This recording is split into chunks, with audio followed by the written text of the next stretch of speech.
As imagens de Jair Bolsonaro na Embaixada da Hungria, no Brasil, levantam questionamentos sobre a possibilidade de uma possível prisão preventiva. As imagens e informações foram publicadas pelo jornal americano The New York Times.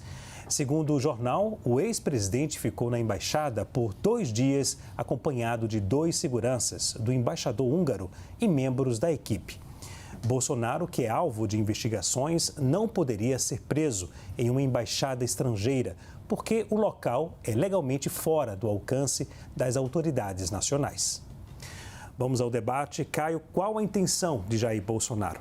Olá, Leandro. Olá, doutor Zé Eduardo. Saudações à nossa audiência. Bom, nós só podemos especular sobre as intenções do ex-presidente ao pernoitar na Embaixada da Hungria em Brasília. Mas é plausível que Bolsonaro esteja receoso de ser preso injustamente, como tantos outros investigados no âmbito do inquérito das milícias digitais, um processo que, segundo críticos, é inconstitucional e repleto de violações ao devido processo legal.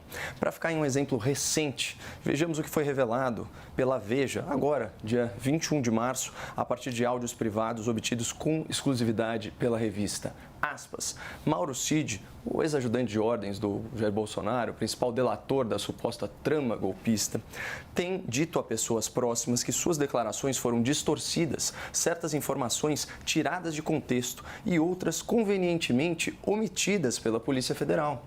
Cid diz, por exemplo, que a polícia o pressionou a relatar fatos que simplesmente não aconteceram e detalhar eventos sobre os quais não tinha conhecimento. O tenente-coronel afirmou que policiais o induziram a corroborar declarações de testemunhas e apontou um delegado que o teria constrangido a reproduzir informações específicas sob pena de perder os benefícios do acordo de delação.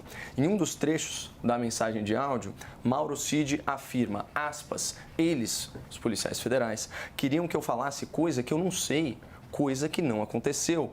Você pode falar o que quiser, eles não aceitavam e discutiam. E discutiam que a minha versão não era verdadeira, que não podia ter sido assim, que eu estava mentindo. Bom, diante dessa revelação, quem, em sã consciência, culparia Bolsonaro por temer ser preso ilegalmente? Nesse caso, faria todo sentido a busca por refúgio em uma embaixada, já que, segundo a lei sacramentada pela Convenção de Viena, embaixadas são territórios invioláveis que só podem ser acessados pelas autoridades policiais mediante a anuência do respectivo país. De qualquer maneira, o que realmente importa nesse caso é que não há fundamentação jurídica para a prisão cautelar do ex-presidente. O artigo 312 do Código de Processo Penal é muito claro, ele é cristalino, na verdade. Só cabe prisão preventiva para assegurar a aplicação da lei penal se houver prova de existência do crime e indícios suficientes da autoria. Ocorre que Jair Bolsonaro só é investigado por 2 delitos em potencial. A gente já sabe, tentativa de golpe de Estado e tentativa de abolição do Estado democrático de direito. E ambos esses tipos penais dependem, segundo a letra de lei, de violência ou grave ameaça para sua concretização. O que é violência, no sentido jurídico do termo? É uma coação física mediante uso ilegal da força. E o que é uma ameaça? É uma coação moral pela promessa de causar um mal injusto e grave. Portanto, rascunhos apócrifos, mensagens de celular e reuniões com militares não configuram crime contra o Estado, segundo a atual legislação brasileira. E, com a palavra, eu coloco aqui o professor de Direito Penal e Direito Processual Penal, Dr. Luiz Regis Prado, que é mestre, doutor pela PUC de São Paulo, alma mater do meu estimado debatedor aqui também. Aspas, o delito só se consuma no momento em que o agente emprega violência ou grave ameaça. É imprescindível, que haja uma atuação concreta voltada a inviabilizar ou pelo menos restringir, por meio de violência ou grave ameaça, a atividade legislativa do Poder Legislativo, a atividade de administração do Poder Executivo ou atividade de prestação jurisdicional do Poder Judiciário. Então, vamos refletir aqui juntos. Pelo que foi revelado até o momento pela Polícia Federal, houve alguma atuação concreta de Jair Bolsonaro por meio de violência ou grave ameaça contra pessoas? Claro que não. O próprio Lula da Silva reconheceu outro dia que Bolsonaro não executou o que supostamente planejou. Portanto, os indícios apontam que não houve crime. E se não houve crime, não pode haver prisão preventiva. A lei deve ser aplicada como ela é, não como certas pessoas gostariam que ela fosse. Zé, concorda com o Caio? Não. Boa noite, Leandro, boa noite, Caio. Na verdade, para ser evidente, e nesse aspecto eu concordo com o Caio, que Jair Bolsonaro, ao ir à Embaixada da Embaixada da Hungria, ele pretendia efetivamente buscar um asilo. Ele não ia lá saborear uma deliciosa comida húngara, um goulash, não ia assistir danças folclóricas daquele país. Ele ia tentar buscar asilo. E ao tentar buscar asilo, tinha uma razão de ser. A primeira delas, os homens de Estado, os políticos, reagem diferentemente diante de situações da vida. Me lembro, por exemplo, que Lula, diante de um mandado de prisão expedido, e eu estava lá presente, quando algumas pessoas disseram a ele, vá pedir asilo na embaixada, ele disse, não, eu não fujo, eu não sou daqueles que fogem. Já Bolsonaro parece que tem uma outra avaliação da vida, mas é um direito dele. Segundo ponto, efetivamente chama a atenção o fato dele ter escolhido a Hungria. Ele que critica ditaduras, que critica Cuba, que critica a Venezuela, escolheu uma autocracia, indiscutivelmente um regime autoritário comandado por Viktor Orbán.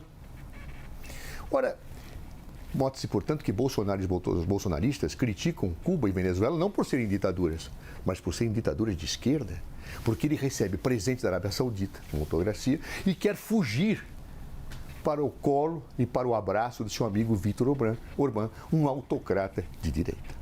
Agora, o que mais chama atenção nisso tudo, Leandro e Caio, diz respeito à questão da possibilidade de configuração de uma prisão preventiva.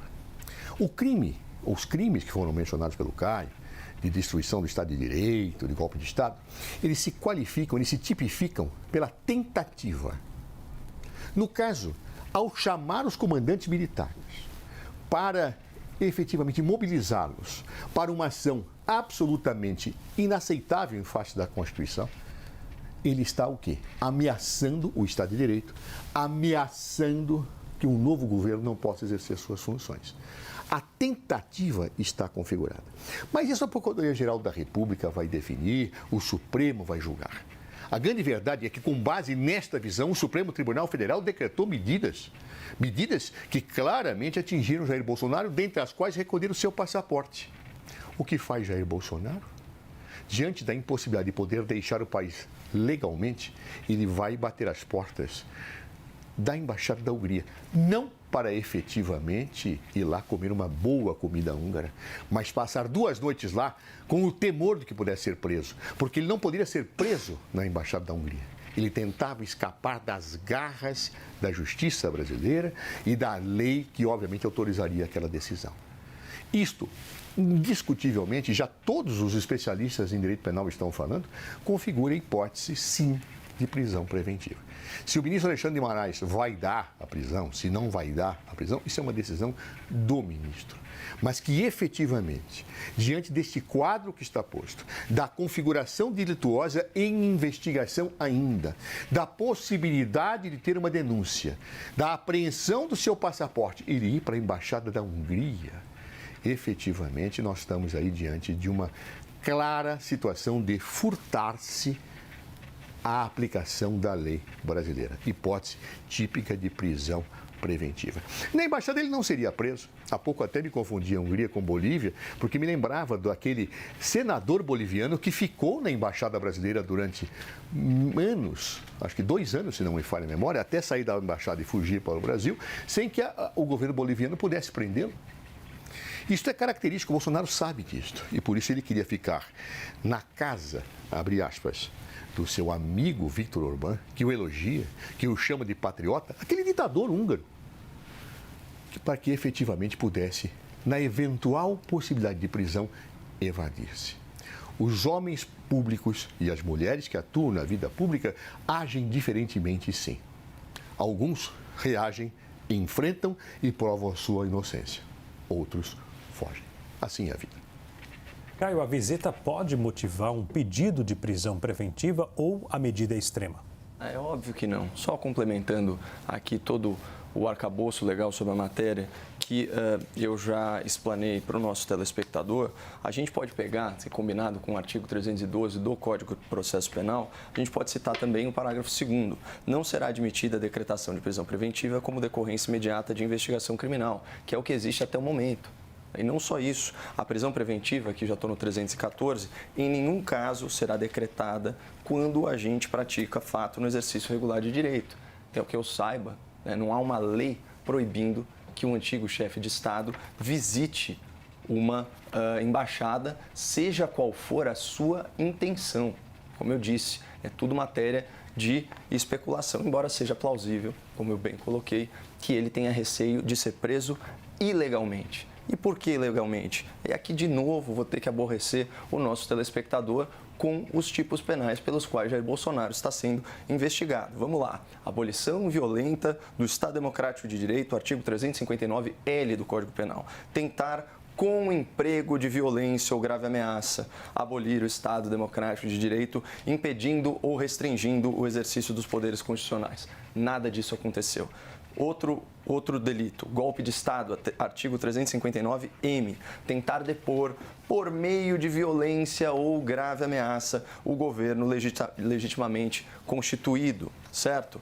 E, de novo, mais uma vez, Luiz Regis Prado aqui nos ensinando. O delito se consuma no momento em que o agente emprega violência ou grave ameaça. Sem violência, sem grave ameaça, não há delito, impedindo ou limitando o exercício dos poderes constitucionais, o que nunca houve. Houve uma transição pacífica de poder e nenhum dano prático à democracia. Agora vamos ver o que ele fala sobre a tentativa. Não existe tentativa da tentativa.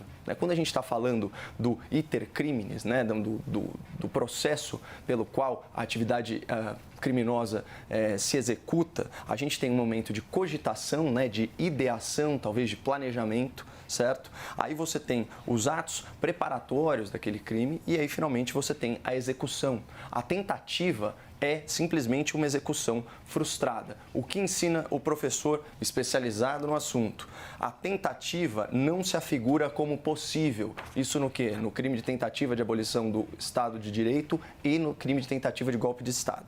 A tentativa não se afigura como possível, visto que, iniciada a execução do ato violento ou da grave ameaça, voltada a impedir ou restringir o exercício de um poder constitucional, o delito já se encontra consumado. Os atos anteriores, portanto, a minuta apócrifa, as reuniões com os militares, a troca de WhatsApps, os atos anteriores são tidos como preparatórios e só podem ser punidos se previstos como delitos autônomos. Por exemplo, quando você planeja um homicídio e para isso você adquire uma arma de origem ilegal. Isso por si só já é um delito autônomo, mas você não vai ser processado por tentativa de homicídio se os seus atos se restringiram aos atos preparatórios. Por isso, não há que falar em prisão preventiva em nenhuma hipótese, nem antes, nem agora, porque a Polícia Federal, o Ministério Público não comprovaram que a conduta do ex-presidente Bolsonaro, se enquadra no tipo penal. Zé, concorda com os argumentos do Caio? Mais uma vez, não. Até concordo com a leitura, porque ele falou claramente tentativa. E, de fato, o Caio descreveu muito bem o iter criminis. Ele começa com a cogitação, depois ele vem com os atos preparatórios. Aí começa a execução. E a primeira etapa da execução é exatamente onde nós vamos ver a possibilidade de tentativa. Eu não consumei o crime, mas eu estou tentando. Quando eu começo a executar, eu já tenho a tentativa. Quando eu tenho lá o decreto feito por Jair Bolsonaro, talvez eu ainda estivesse na fase de preparação. Mas quando eu pergunto para os militares, vamos nessa? Eu já estou iniciando a fase de execução. A consumação seria se eles aceitassem e, efetivamente, viessem a impedir que o novo governo exercesse suas funções ou atingissem o Estado Democrático de Direito. Ou seja, aqui nós já estamos na fase de tentativa. Não bastasse isso, como diz o professor Miguel Reale Júnior, nós temos o conjunto da obra, temos o dia 8 de janeiro. Ou seja, um conjunto de sucessões, de atos que mostram efetivamente a tentativa de impedir o governo de exercer a sua função e de violar o Estado de Direito. Isso, evidentemente, é o que está sendo investigado. E nesse processo de investigação, não pode se falar em exercício regular de direito quem, tendo tomado o seu passaporte, vai buscar abrigo numa embaixada. Isso não é exercício regular de direito furtar-se da aplicação da lei do seu país. Não é exercício regular de direito pretender esconder-se sobre a égide de um outro país diante da sua possibilidade de prisão. Exercício regular de direito é efetivamente algo que está posto como prerrogativa lícita. E não é lícito a ninguém, a absolutamente ninguém, fugir da aplicação da lei no seu país. Então, portanto, essa situação em que ele pretendia obter um asilo na embaixada, uma proteção contra uma prisão, já demonstra a busca, a tentativa clara e consumada de evadir-se da aplicação da legislação brasileira. Ou seja, se do ponto de vista político fica muito feio um governante fugir, especialmente quando é chamado de, abre aspas, mito, a grande verdade é que, do ponto de vista jurídico, isto qualifica uma evidente burla à possibilidade de submeter-se a situações constritivas impostas pelo Poder Judiciário. Portanto, a meu ver, há configuração, sim, da possibilidade de prisão preventiva. Já no caminho, até aqui para a CNN, já li vários juristas falando nesta linha. Então, portanto, não sou aqui uma voz isolada. Às vezes sou, mas nesse caso, pelo jeito, não serei. Porque já todos estão afirmando esta possibilidade. Se haverá ou não, decisão do ministro Alexandre de Moraes. Ok, senhores.